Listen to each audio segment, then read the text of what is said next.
Wara xhur ta' negozjati fuq livell Ewropew, il-kapijiet tal-gvernijiet tal-Unjoni Ewropea qablu fuq l-għajnuna finanzjarja li hi meħtieġa fid-dawl tal-kriżi li l-COVID-19 ġabet magħha, filwaqt li qablu wkoll dwar il-pakkett finanzjarju għas-7 snin li ġejjin. Għall-ewwel darba, il-fondi huma wkoll marbuta ma' dak li se jkunu obbligati li jagħmlu l-pajjiżi membri fejn tidħol is-saltna ta' dritt u l-klima. Dan is-summit kompla konferma kemm kienet għaqlija d-deċiżjoni li pajjiżna jissieħeb fl-Unjoni Ewropea.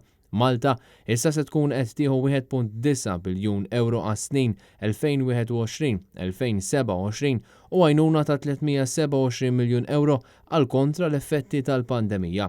Minn dawn il-flus, meta wieħed inaqqas il-kontribuzzjoni li Malta se tagħti lill-Unjoni Ewropea, pajjiżna se jibqalu total ta' ftit aktar minn biljun euro bħala fondi. Kif spjegat ma' Net News, l-MEP Roberta Metsola fix-xhur li għaddew fil-Parlament Ewropew kienet issir ħidma kbira biex Malta tkun tista' tgawdi mill-akbar ammont possibbli ta' għajnuna finanzjarja.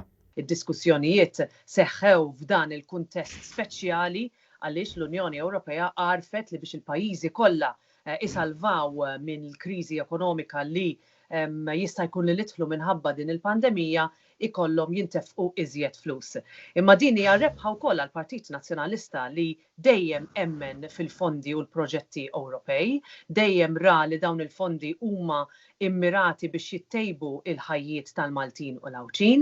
Illum issa irridu naraw u nisperaw b'diskussjoni li l-Gvern jinvesti fi proġetti li verament jiġu salvati il-għajxien tas-sajjieda tal-bdiewa tar-raħala tagħna, ta' dawk li tilfu xogħolhom, ta' dawk l-impjegati ta' kumpaniji li ġew mill-quta, pereżempju jiena jiġuni f'moħħi l-ħaddiema tal-Malta pereżempju. Dawn huma kollha setturi li jistgħu jibbenefikaw minn dawn il-fondi.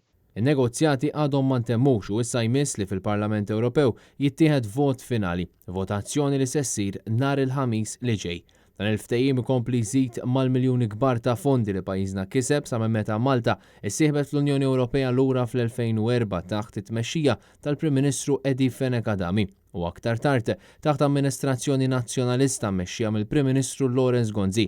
Malta u Għawdex komplew jiksbu miljuni kbar ta' fondi diretti li bihom saru proġetti u gawdew il-ħaddiema, iż-żgħażagħ u l-familji.